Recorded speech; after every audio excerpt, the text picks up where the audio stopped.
నమస్తే మన Telugu TV 6 minutes 24 headlines కి స్వాగతం. హక్ బిల్లుకు లోక్సభ ఓకే, అనుకూలంగా 226 ఓట్లు, వ్యతిరేకంగా 163 ఓట్లు. వక్ఫ్ బిల్లును ఉపసంహరించుకోండి, ప్రధానికి స్టాలిన్ లేఖ. మరోసారి దేశ విభజన కానీయం, అనురాగ్ ఠాకూర్. భారత్ పై 26% సుంకాల మోత మోగించిన డొనాల్డ్ ట్రంప్, అన్ని దేశాల ఆటోమొబైల్స్ పై 25%. వక్ఫ్ సవరణ బిల్లును వ్యతిరేకిస్తున్నాం, లోక్సభలో ఎంపీ మిథున్ రెడ్డి. అప్పుడైనా ఇప్పుడైనా తెలంగాణకు కేసీఆర్ శ్రీరామరక్ష, బీఆర్ఎస్ ఎమ్మెల్సీ కవిత. హైదరాబాద్ లో బర్డ్ ఫ్లూ కలకలం, వేల కోళ్లు మృత్యువాత. ఏపీలో మహిళలకు రక్షణ లేదు, వరుదు కళ్యాణి. విశాఖలో ప్రేమోన్మాది దాడి, తల్లి మృతి, కూతురి పరిస్థితి విషమం.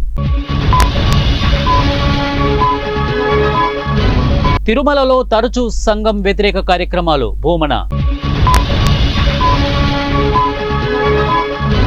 బందిపోట్లలా కాంగ్రెస్ సర్కారు తీరు, కేసీఆర్.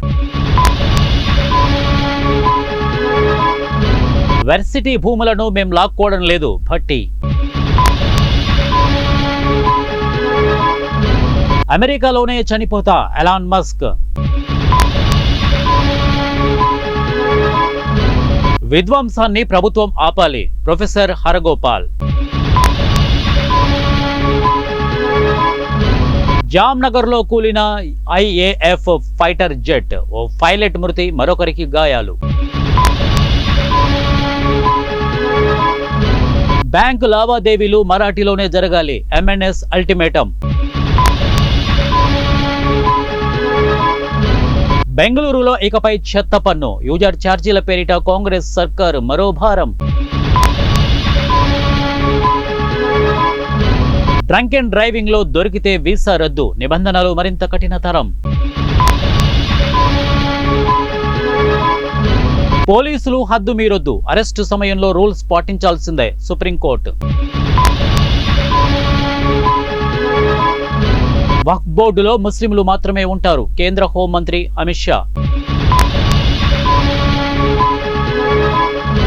ఛత్రపతి శివాజీ 100% సెక్యులర్ పాలకుడు, నితిన్ గడ్కరీ.